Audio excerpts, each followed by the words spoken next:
Chicos, ¿me escuchan ustedes? Buenas tardes, profesora. Sí, yo le escucho bien. ¿Qué tal, Miguel? Joana, parece que somos los únicos, che. Parece, no sé qué le está pasando en el grupo. Bueno, de a poquito seguro van a ir ingresando. Entonces, si en la parte del chat pueden poner, por favor, su nombre y su apellido, entonces para tener también ¿cómo es que le digo? Una constancia que estuvieron presentes, ¿sí? Así se guarda en el sistema. Entonces, vamos a empezar nomás ya, ¿sí? Bueno, como bien les dije anteriormente, ¿verdad? Van a llevar conmigo en este semestre lo que respecta a anatomía patológica, ¿verdad? Que prácticamente vamos a dar en la anatomía patológica, como lo dice su nombre, ¿verdad? Vamos a referirnos en lo que respecta a todo el organismo, pero ya no más de manera normal, como anteriormente nosotros lo estábamos dando, sino que ya a nivel patológico, ¿verdad? Por eso justamente los diferentes niveles de que están dando ustedes las materias, ¿verdad? Primeramente empezamos con bioquímica, posteriormente biofísica, fisiología 1 y 2, anatomía, ¿verdad? Entre otras materias. ¿Para qué? Para justamente que ustedes puedan tener las bases para después establecer una diferencia entre lo que respecta a lo normal de lo anormal. Entonces nosotros ahora vamos a hablar justamente de lo que sería lo anormal, pero obviamente haciendo también hincapié un poquitito, rememorando lo que dimos en clases anteriores, ¿sí? Va a ser un poquitito complicado, un poco tedioso porque vamos a hablar de palabras nuevas, ¿verdad? Vamos a ver también cómo se ven los tejidos, ¿verdad? A nivel microscópico. Eso realmente va a ser, les va a confundir un poquitito, pero obviamente sería para que ustedes puedan diferenciar o puedan, digamos, conocer lo básico, porque obviamente para que puedan diferenciar todos los tejidos, las patologías y demás, tendrían que realizar una especialización, ¿verdad? Eso lleva años de práctica y conocimiento, pero por lo menos vamos a dar lo básico para que se puedan defender ustedes, ¿sí? Bueno, entonces, en esta primera clase, chicos, vamos a dar todo lo que respecta a introducción. Aquí les pongo una bibliografía si ustedes quieren hacer más hincapié en diferentes tipos de temas o adentrarse un poco más de lo que hablamos el día de hoy y las siguientes clases. Estos libros pueden encontrarlo prácticamente en internet, lo ponen con esos nombres, así como también con los autores y van a encontrarlo. O en su defecto me pueden pedir y puedo alzar mucho mejor sí que en la plataforma, entonces pueden ir mirando. Tenemos, por ejemplo, patología de los animales domésticos de Kennedy, patología estructural y funcional de Robbins. Tenemos también patología veterinaria de Jones, patología veterinaria de Runels y patología básica de veterinaria que sería de Gavin. Pero esa literatura está en inglés, pero es bastante completita también. De hecho, todo lo que va a salir en el examen está en la diapositiva. Lo que no esté en la diapositiva, ¿verdad? Si es que yo posteriormente explico, eso también puede ser tema de examen, pero prácticamente no van a encontrar nada raro que yo no haya dicho, ¿sí? Bueno, entonces, empezamos. Dice primeramente, donde hay vida, hay función y disfunción. La ciencia de la vida, que habla de la función, es la biología. Esto ustedes ya dieron prácticamente en los inicios de la carrera. La ciencia de la enfermedad, que es la disfunción, es la patología. O sea, en todo lo que tenga vida, vamos a ver justamente, ¿verdad? Lo que funciona de manera normal o lo que realiza su función habitual y también lo que no realiza su función habitual, lo que vamos a llamar disfunción. Y eso es lo que nosotros vamos a estudiar en anatomía patológica. Me dice también que la patología es el estudio de la respuesta estructural y funcional de las células y tejidos con el fin de proveer un diagnóstico para entender el proceso de enfermedad. En un sentido amplio es el estudio de la enfermedad. Ustedes, chicos, tienen que saber bien que cuando hablamos de patología o para que se puedan dar las patologías o enfermedades, siempre tiene que haber una alteración a nivel orgánico. Esta alteración se da de dos formas. Una alteración estructural. ¿Qué pasa? Cuando la célula pierde ya sea una capa o se desarrolla de manera anormal o no se desarrolla tan bien, obviamente esto va a conllevar a una consecuencia que va a ser la alteración funcional, ¿verdad? Nosotros con un ejemplo hipotético, ¿verdad? Una bicicleta, ¿verdad? La bicicleta tiene normalmente, ¿verdad? Dos ruedas y realiza la función justamente de desplazarme de un lado a otro, ¿verdad? Donde yo quiera. Estructuralmente, entonces, está constituido por un armazón, ¿verdad? De diferente tipo de material y dos ruedas. ¿Qué pasaría si yo le saco a ese armazón de la bicicleta las dos ruedas? No va a tener la misma estructura. Y al no tener la misma estructura, por ende la función no va a ser la misma. Entonces, a esto me refiero con patología. Cuando hablamos de patología, entonces vamos a ver la respuesta del organismo que se da a nivel estructural y funcional. O sea, si hay una alteración en la estructura o conformación de mi célula, tejido u órgano, también voy a tener una alteración a nivel de las funciones que tiene que desempeñar. Y obviamente cuando yo ya tengo esos dos elementos, ¿verdad? Sé qué está afectado estructuralmente y sé a qué me conlleva funcionalmente, también puedo establecer mis posibles diagnósticos. La patología es una ciencia y como tal comprende todas las anormalidades de la estructura corporal y su función. Es decir, estudia las respuestas celulares y tisulares. Tisulares se refiere a los tejidos ante una agresión. Su objetivo es entender el proceso de la enfermedad para poder, entre otras metas, establecer un diagnóstico. Nosotros a todo lo que realice algún tipo de consecuencia o algún tipo de alteración a nivel celular o tisular, lo vamos a llamar agente lesivo o agresión. Este agente lesivo me puede desarrollar, obviamente, diferentes tipos de mecanismos de compensación dentro del organismo, ¿verdad? Cuando estos mecanismos de compensación no pueden, valga la redundancia, compensar esta alteración, ahí se desencadenan las patologías. O sea, el organismo siempre trata de poder sobrellevar cualquier tipo de anormalidad que se da, pero en el caso que no pueda compensar, ahí aparecen los procesos patológicos. La patología moderna es una disciplina que involucra tanto ciencia básica como práctica clínica. Puede ser estudiada a diferentes niveles de complejidad. Por ejemplo, a nivel de poblaciones completas, ahí lo llamamos epidemiología. De individuos o de manera individual lo llamamos medicina clínica. A nivel orgánico hablamos de patofisiología. De los tejidos hablamos de histopatología. De células hablamos de citología. De organelos, ahí también la materia que llevaron conmigo, bioquímicas. De moléculas, biofísica, o de genes, hablamos de la biología molecular. O sea, prácticamente nosotros en esta materia vamos a tomar diferentes partes de estas materias. Por eso justamente ahora recién ustedes están dando anatomía patológica.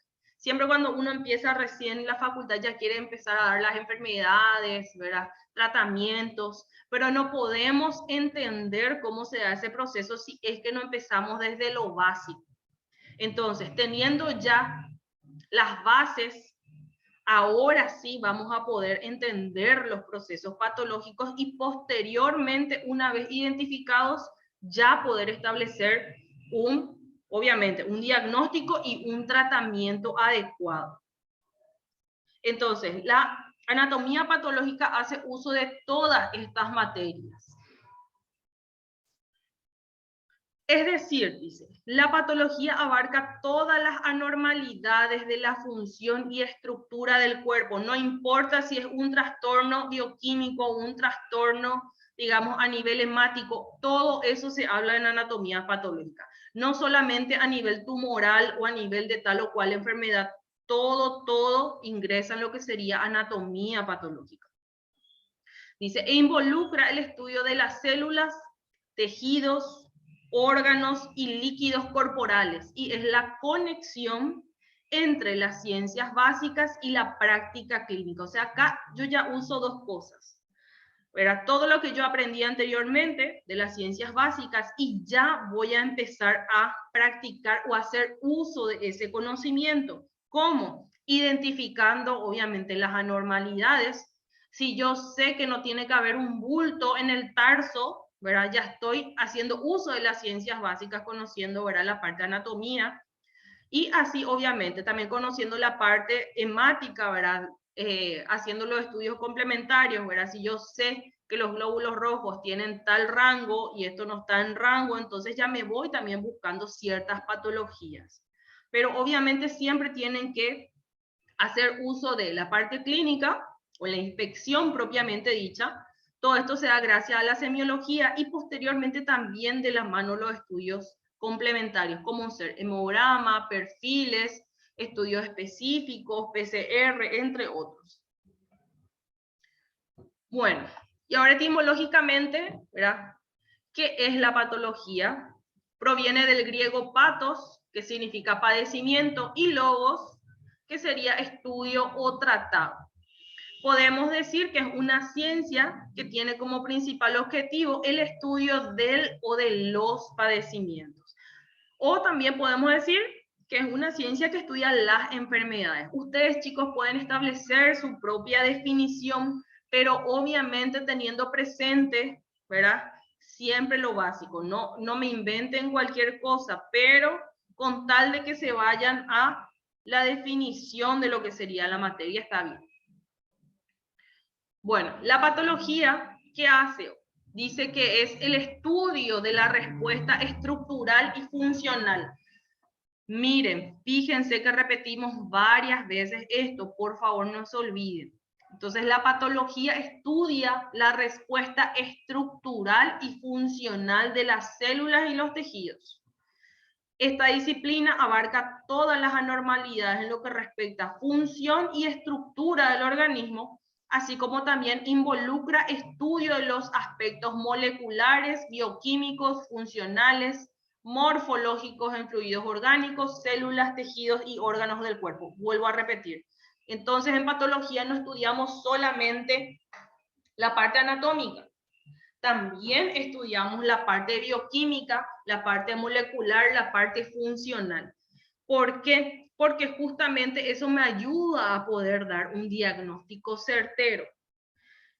Siempre la clínica, ¿verdad?, va a ser soberana, pero también hay que valerse de los estudios complementarios, como en la parte bioquímica o molecular, lo cual va a consolidar mucho más el diagnóstico que yo tengo.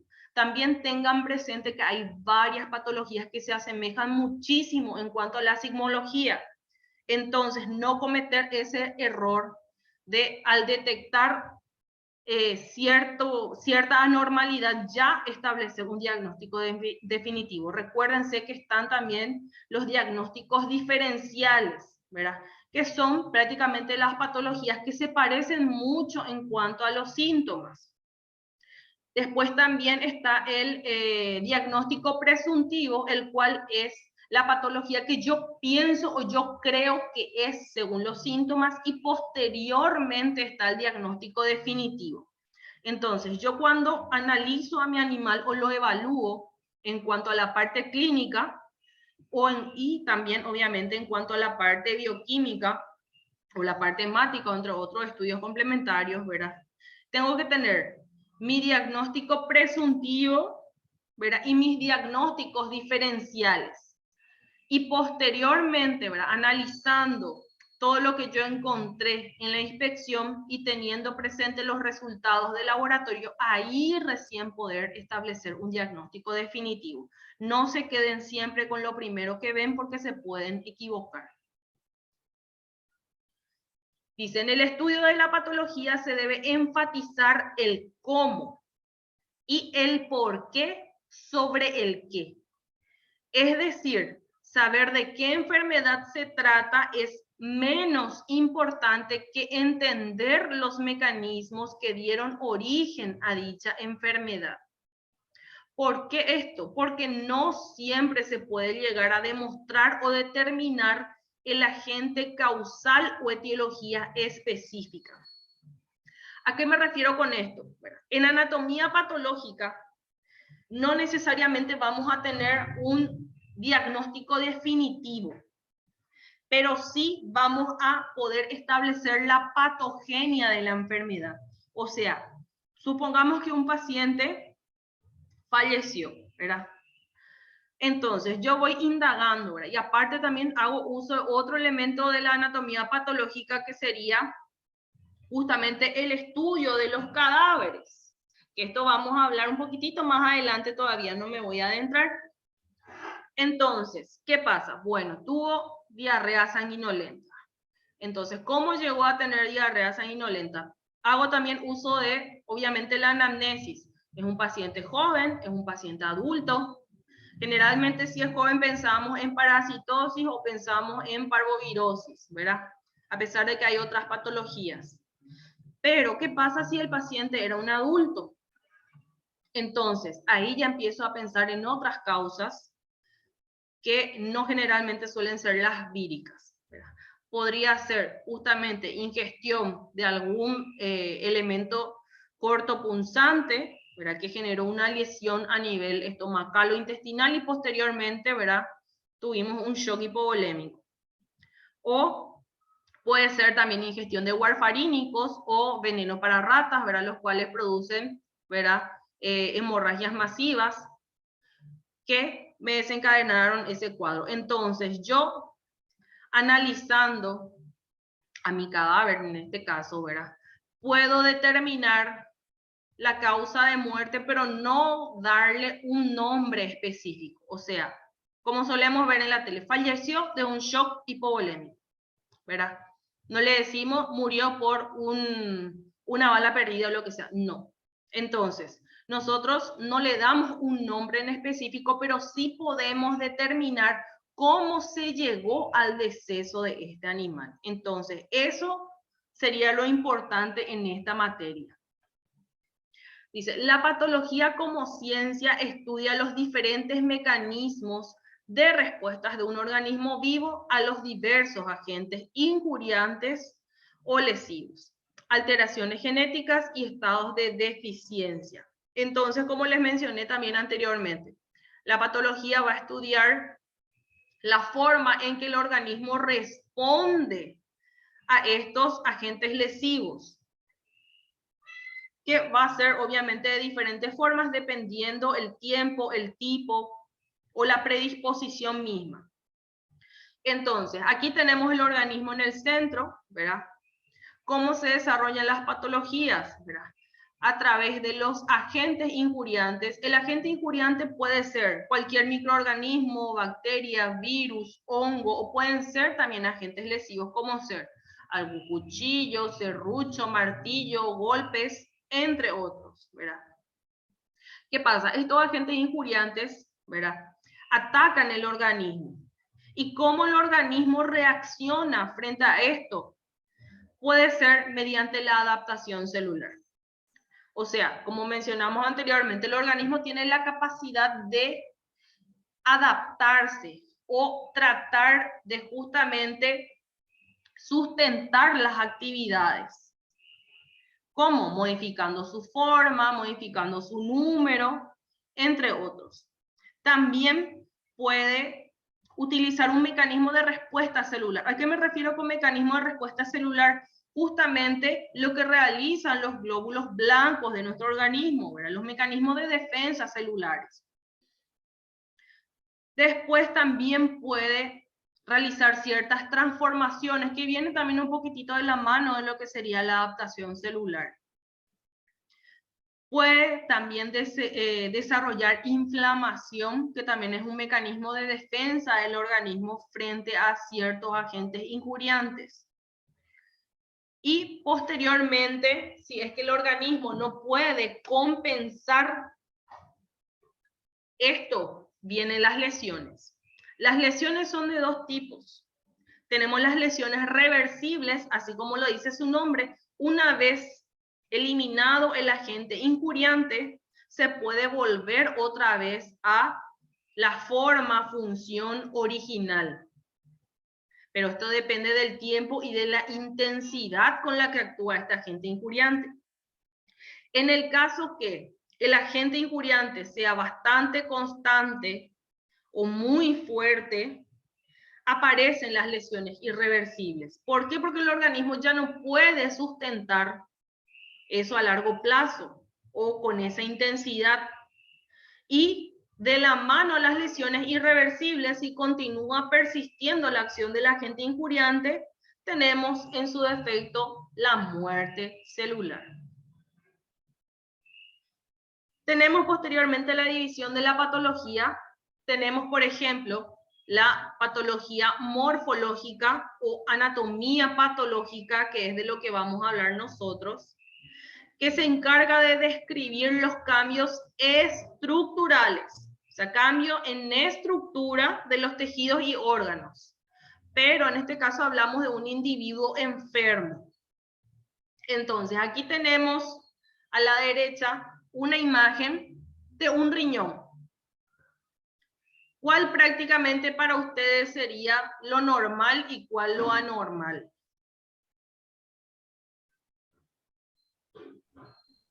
Nadie, no sabe, no responde. El izquierdo para mí es el normal, doctora. Muy bien, ¿por qué? ¿Qué ves vos, Miguel, acá?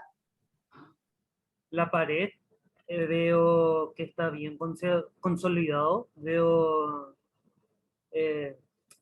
ay, no recuerdo No te preocupes si te el, equivocas. el nombre del interior, pero La médula. la médula lo veo bastante intacto. No como el derecho que se ve todo así opaco, todo con un color oscuro, así grisáceo, y a- a- también se ve separado también la parte negra. Muy bien, bueno, en este caso vemos un riñón bastante disminuido de tamaño. La coloración también, lo que mencionó el compañero Miguel, está muy bien, tiene un aspecto como cocido, ¿verdad? Que es un color mucho más claro. Aparte también aquí no tenemos una diferenciación estructural en lo que respecta a el hilio renal en esta zona. Tiene que estar mucho más marcado como lo vemos aquí, ¿verdad? Eso sería, digamos, a grandes rasgos. Y obviamente también al haber una alteración anatómica, también vamos a poder ver una alteración a nivel celular o a nivel de los tejidos, ¿verdad? Obviamente de esto, por ejemplo, se puede extraer una muestra del tejido, ¿verdad? Se hace un corte en forma de cuña o en forma de una B corta en estos casos, ¿verdad? Y posteriormente, ¿verdad? Se corta nuevamente de un tamaño muy finito, ¿verdad? Y muy pequeñito, lo cual se pone en un portaobjetos. Esto se tiñe dependiendo de lo que yo quiero buscar, porque hay diferentes tipos de colorantes, y posteriormente puedo ver en el microscopio también las alteraciones. Si yo veo una alteración anatómica, sí o sí voy a encontrar una alteración también a nivel tisular o a nivel citológico. Entonces pasamos a la siguiente. Y luego tenemos la patología general, que estudia los mecanismos de las respuestas básicas del tejido u órganos a la acción de los agentes injuriantes o lesivos. Aquí prácticamente se estudia no más como aquí, ¿verdad? Algo en específico, sino que acá hablamos de manera general, o sea, todas las respuestas que dan los tejidos frente a un agente lesivo, como ser la inflamación, degeneración de las células, la adaptación, que se desencadene algún tipo de trastorno del crecimiento, algún tipo de trastorno circulatorio, o también tenemos las neoplasias. Cuando hablamos de degeneración celular, ¿verdad? Significa la destrucción de la célula. Y tenemos prácticamente dos tipos de destrucción celular. Tenemos la necrosis y tenemos la apoptosis. ¿Qué diferencia hay entre uno y otro? Si es que me pueden mencionar.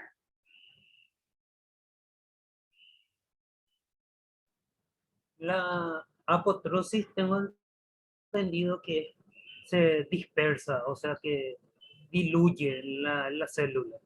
Y la necropsia se queda todo tipo en, engangrenado, podría ser, profe. Hay diferencias entre necrosis y gangrena. Esa es otra cosa. Bueno, la apoptosis, compañeros y Miguel, la apoptosis es la muerte celular programada. ¿A qué me refiero con muerte celular programada? Que vamos a imaginarnos a la célula como un individuo, ¿verdad? Como una persona o un animal. Esta persona o este animal, ¿qué hace? Nace, posteriormente crece, se reproduce y muere.